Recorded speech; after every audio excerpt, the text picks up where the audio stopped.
Most people believe their life is controlled by luck, by other people, by money, by the past, or by circumstances they cannot escape.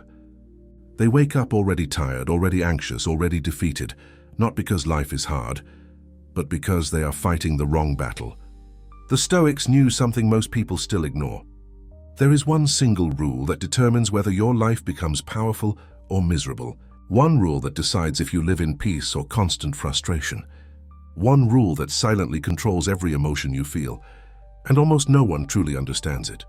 The rule is simple but brutal. Some things are under your control. Most things are not. Yet your entire suffering comes from confusing the two. Epictetus, a former slave turned philosopher, opened his teachings with this idea, not as theory but as survival. He understood that freedom is not given by the world. It is created by discipline of the mind. You cannot control what people think of you. You cannot control whether they betray you.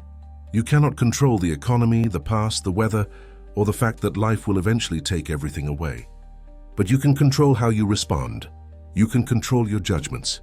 You can control your actions, your values, and your discipline. This is where most people fail. They waste their energy trying to dominate what was never theirs to command. They argue with reality. They resist what already happened. They obsess over opinions they cannot change. And slowly they become exhausted. Stoicism does not promise comfort. It promises clarity. The moment you stop demanding control over the uncontrollable, something radical happens. Your mind becomes calm. And calm is not weakness, calm is power. A calm mind sees clearly. A calm mind chooses wisely. A calm mind cannot be manipulated. This is why emperors studied Stoicism, why soldiers carried its ideas into war, why men who had nothing still lived with dignity.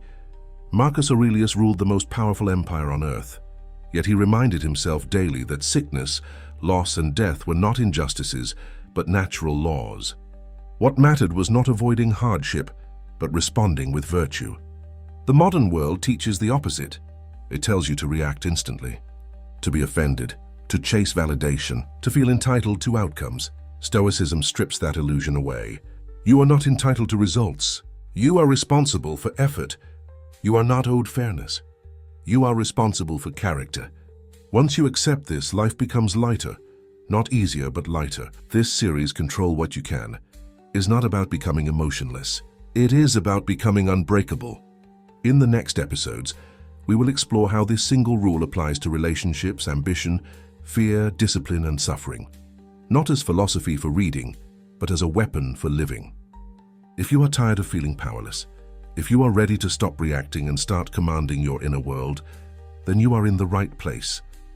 This is Obsidian Stoic.